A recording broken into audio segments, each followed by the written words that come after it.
First aid box और कुछ medicine हमारे घर में जरूर होने चाहिए। तो सबसे कॉमन मेडिसिन जो होते हैं, जो हर किसी के घर में होने चाहिए और होते हैं, वो है पैरासीटामोल, जिसको पीसीएम भी बोलते हैं। तो ये 500 mg और 650 mg में मिलते हैं मार्केट में।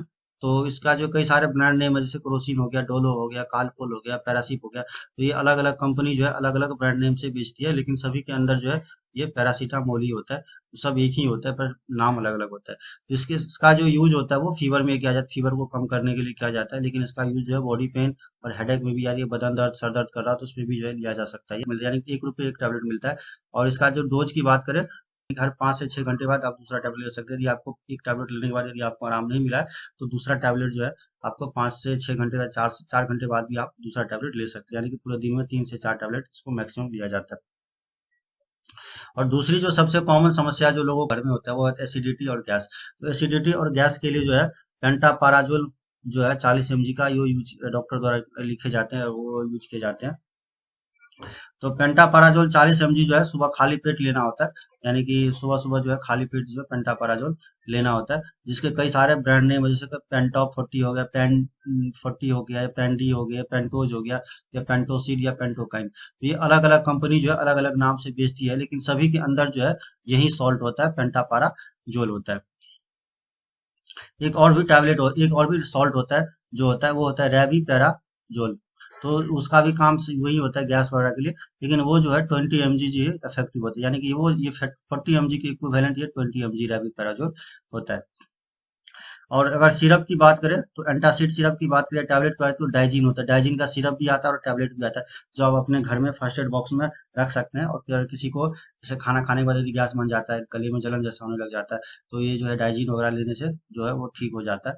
और हाँ, जो है इसका अगर पेंटापराजोल लेने के बाद तो सुबह तो खाली पेट लिया जाता है। लेकिन अगर किसी को मान लीजिए दोपहर में गैस बन गया या शाम में गैस बन गया, तो खाना खाने से जो है 1 घंटा पहले इस टैबलेट को लिया जाता है। और उसके बाद कॉन्स्टिपेशन के लिए जो है, कॉन्स्टिपेशन के लिए आप अपने घर में जो है एक चूरन आता है, पेट सफा कायम चूर्ण, पेट सफा आयुर्वेदिक चूर्ण आता है। तो ये जो है आप ले सकते हैं, पेट सफा चूर्ण ले सकते हैं। या एक टैबलेट आता है डुल्को फ्लेक्स, जो 10 रुपये में आपको 10 टैबलेट मिल जाएगा, तो रात को ये लेना होता है। तो अगर किसी को जो है काफी दिनों 2-3 दिन से अगर टॉयलेट नहीं हो रही है, तो उसमें कॉन्स्टिपेशन वगैरह ले सकते हैं। लेकिन अगर किसी को कॉन्स्टिपेशन है, तो गर्म पानी जरूर उसको रात को सोते टाइम या सुबह उठ के पीना चाहिए, इससे कॉन्स्टिपेशन ठीक रहता है। अगर पेन किलर की बात करें, तो पेन किलर में जो है आपको जीरोडॉल पी जो होता है सबसे ज्यादा जो है यूज किए जाते हैं, जिसके अंदर एसिक्लोफेनाक 100 mg और पैरासीटामोल 325 mg होते हैं। तो अगर किसी प्रकार का कोई चोट का दर्द हो या किसी प्रकार का दर्द हो, तो उसमें जो है जीरोडॉल पी जो है आप ले सकते हैं। लेकिन स्पेशली यदि आपको पेट में दर्द हो रहा है, तो मेफ्टाल एस्पास भी ले सकते हैं, या ड्रोटिन एम है, दोनों में से कोई भी आप अपने घर में रख सकते हैं।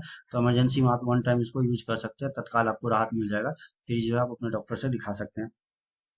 उसके बाद चोट के लिए जो है, चोट के लिए कोई भी क्रीम आप, जैसे मूव हो गया, वोलिनी जेल हो गया, ओमनी जेल हो गया, कॉम्बीफ्लैम, तो ये आप अपने फर्स्ट एड बॉक्स में रख सकते हैं और इसका इस्तेमाल कर सकते हैं। जैसे चोट वाली जगह पर, swelling वाली जगह पर आप इसका इस्तेमाल कर सकते हैं। उसके बाद जो वोमिटिंग नौजिया जो होती है सबसे कॉमन होती है, तो नौजिया वोमिटिंग के लिए जो एमसेट होता है, वो 4 mg का होता है। तो वो आप घर में अपने घर में एक टैबलेट रख सकते हैं, पत्ते रख सकते हैं। और किसी को उल्टी जैसा महसूस होता है, बार बार उल्टी हो रही है, तो इसको ले सकते हैं। फिर आप अपने डॉक्टर से दिखा सकते हैं, अगर उससे ठीक नहीं होता है तो।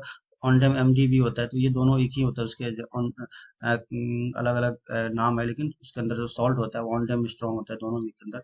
उसके बाद कफ और एलर्जी के लिए भी हमारे पास एक फर्स्ट एड बॉक्स में होना चाहिए। जैसे कफ, कोई भी कफ सिरप हो गया, चाहे आपका सूखी खांसी के लिए अलग कफ, स्कोरिल एलएस हो गया, जो आपको गीली खांसी के लिए, बलगम आ रहा है खांसी के साथ, उसके लिए रख सकते हैं। स्कोरिल जो है डी हो गया, जो आपको सूखी खांसी हो उसके लिए यूज कर सकते हैं। उसके बाद यदि एलर्जी इचिंग हो रही है, तो उसके लिए जो आप साइट्राजिन यूज कर सकते हैं रात में सोते टाइम। तो साइट्राजिन भी आप रख सकते हैं घर में। अगर किसी को एलर्जी हो रही है, खुजली इचिंग हो रहा है, तो इसमें आप यूज कर सकते हैं। या तो फर्स्ट एड बॉक्स में जो सबसे कॉमन जो होता है मेडिकल चीज, वो होता है हमारा थर्मामीटर, जो हमारे घर में थर्मामीटर होना चाहिए। उसके बाद जो है, अगर किसी को फैमिली में बीपी की समस्या है, तो उसके लिए जो है, नहीं भी है तो आजकल बीपी जो है मशीन हर किसी घर में होना चाहिए, ब्लड प्रेशर वगैरह चेक करने के लिए बोली, जिसका 40+ है, तो उसको हमेशा बीपी चेक करते रहना चाहिए। उसके बाद जो आप कोविड के टाइम में, पता ही आपको जो है पल्स ऑक्सीमीटर का कितना यूज होने लगा है, तो कोविड के टाइम में जो है इसका इस्तेमाल ज्यादा होने लगा, तो पल्स ऑक्सीमीटर भी हमारे घर में होने चाहिए ऑक्सीजन लेवल चेक करने के लिए। और यदि बीपी की समस्या है फैमिली में किसी को, तो ग्लूकोमीटर यूज रखना चाहिए, जिससे शुगर आपको रेगुलरली चेक कर सके। और एंटीसेप्टिक क्रीम की बात करें तो बीटाडीन जो है हमारे पास होना चाहिए घाव वगैरह में, कट कट वगैरह में लगाने के लिए। तो जो बीटाडीन होता है एंटीसेप्टिक होता है, ये आपको क्रीम में भी अवेलेबल मिल जाएगा, लोशन में भी और पाउडर में भी। तो ये जो होता है वो बीटाडीन जो क्रीम होता है जिसको ऑइंटमेंट बोलते हैं, ये जो है लोशन है इससे मिल जाएगा, पाउडर में भी मिल जाएगा। डिपेंड्स करता है कि आपको क्या है। तो यदि पस वगैरह निकल रहा है तो इसमें जो है आप पानी जैसा निकल रहा है तो आप पाउडर भी यूज कर सकते हैं। और यदि नहीं तो आप बीटाडीन जो है ऑइंटमेंट मोस्टली यूज किया जाता है, तो ये बीटाडीन भी आप इसको रख सकते हैं अपने घर में फर्स्ट एड बॉक्स में। उसके बाद एंटीसेप्टिक लिक्विड में बात करें तो एंटीसेप्टिक लिक्विड में या तो आप डिटोल या तो सेवलॉन कोई भी एक आप रख सकते हैं। और इसका इस्तेमाल जो घाव वगैरह को धोने मतलब कहीं पर कट हो जाता है तो उसमें आप यूज कर सकते हैं एंटीसेप्टिक।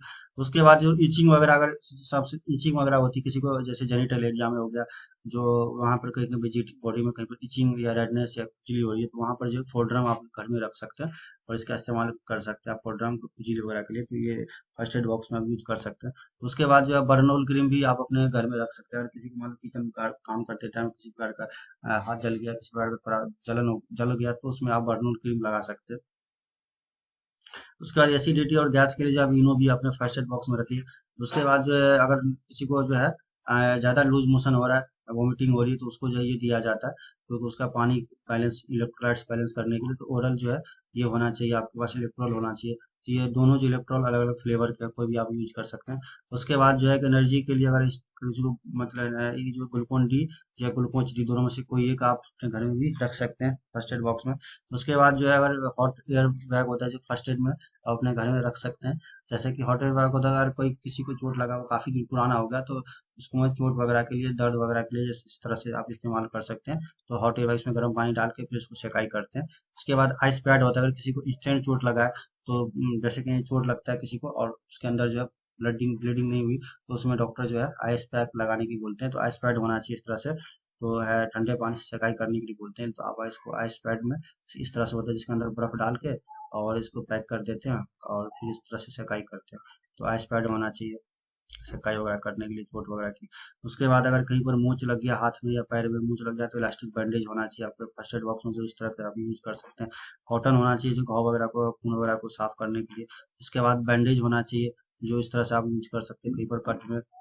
उसके बाद गॉज पैड होता है, एक स्टेराइल गॉज पैड, जो आपको जो है ड्रेसिंग वगैरह के लिए, इस तरह से ड्रेसिंग वगैरह के लिए जो है आप इस्तेमाल कर सकते हैं स्टेराइल गॉज।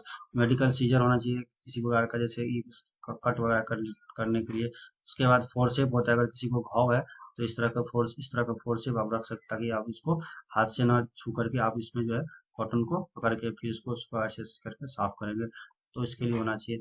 और ग्लव्स तो हमेशा होना चाहिए जब ब्लड सैंपल कलेक्ट कलेक्ट करते टाइम, या किसी भी प्रकार का आप जो है ब्लीडिंग वगैरह से टच कर घाव वगैरह सूर है, तो आप इसमें ग्लव्स पहन के यूज कीजिए। तो अगर आपको मेरा ये वीडियो पसंद आया तो प्लीज इसे लाइक सब्सक्राइब जरूर कीजिए। धन्यवाद दोस्तों।